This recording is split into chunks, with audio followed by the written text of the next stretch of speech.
शुद्धि के अध्ययन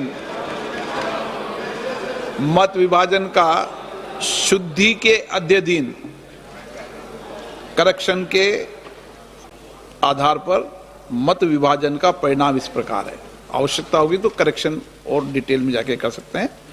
पक्ष में 251, विपक्ष में 185। बहुमत प्रस्ताव के पक्ष में। माननीय मंत्री जी अब विधेयक पुनर्स्थापित करें। Item number 7।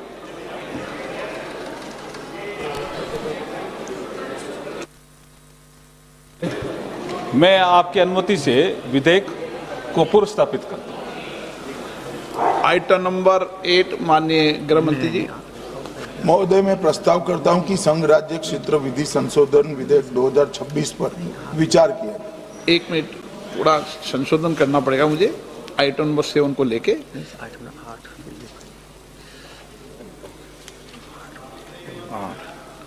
प्रश्न ये कि विधेयक को पुनर्स्थापित करने की अनुमति प्रदान की जाए। जो सदस्य इसके पक्ष में हाँ कहें, जो सदस्य विरोध में ना कहें। मेरे विचार में निर्णय हाँ वालों के पक्ष में, हाँ वालों के पक्ष में अनुमति प्रदान की जाती है। माननीय मंत्री जी अब विधेयक पुनर्स्थापित करें। महोदय, मैं प्रस्ताव करता हूं कि संघ राज्य क्षेत्र विधि संशोधन विधेयक 2026 पर विचार किया जाए। पुनर्स्थापित। Item number 9। प्रश्न ये कि विधेयक को पुनर्स्थापित करने की अनुमति प्रदान की जाए। जो सदस्य इसके पक्ष में हाँ कहें, जो सदस्य विरोध में ना कहें। मेरे विचार में निर्णय हाँ वालों के पक्ष में, हाँ वालों के पक्ष में अनुमति प्रदान की जाती है। माननीय मंत्री जी अब विधेयक को पुनर्स्थापित करें। अध्यक्ष महोदय, मैं आपकी अनुमति से विधेयक को पुनर्स्थापित करता हूं। धन्यवाद। Item number 10 Shri Arjun Ram Meghwal.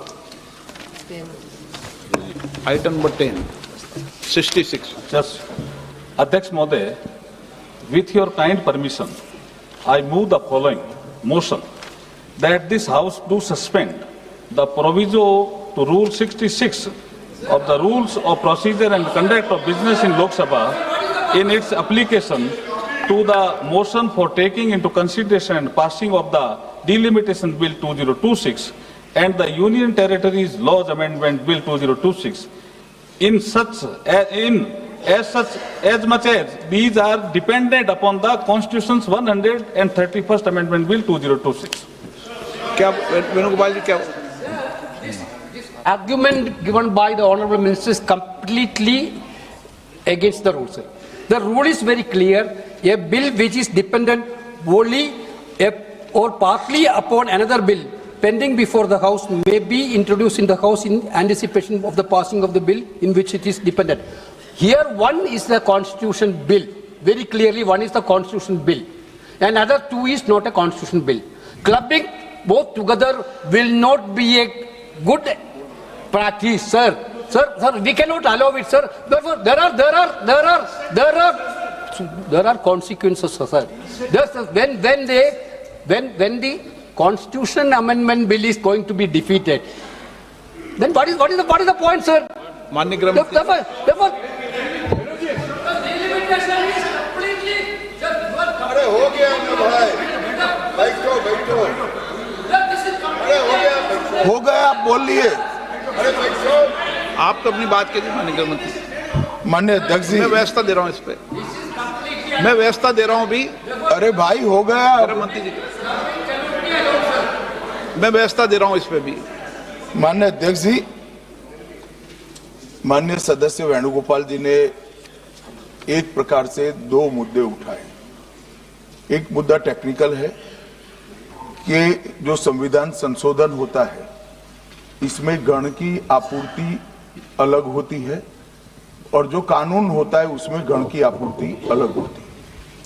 सदन के बहुमत के जो रूल्स है, जो नियम बने हैं वो अलग अलग हैं, इसलिए इस पर साथ में विचार नहीं हो सकता।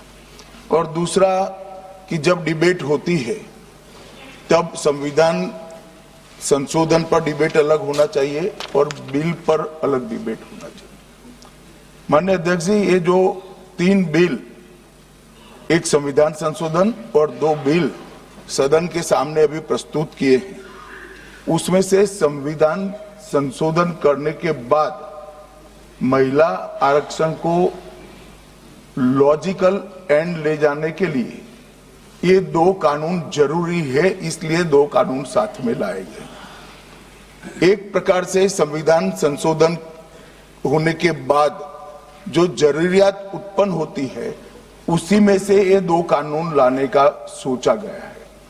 जहां तक उनका सवाल है कि बिल पारित करने में मत का विभाजन अलग अलग होता है, तो अभी हम चर्चा एक साथ में करें, क्योंकि एक कुल मिलाकर एट लेंथ में देखें तो एक ही विषय पर चर्चा होना है। जब आप बिल पारित करोगे तो स्वाभाविक रूप से तीनों संविधान संशोधन में अलग डिवीजन होगा और बिलों की डिवीजन की जरूरत पड़ी तो भी वो अलग होगा।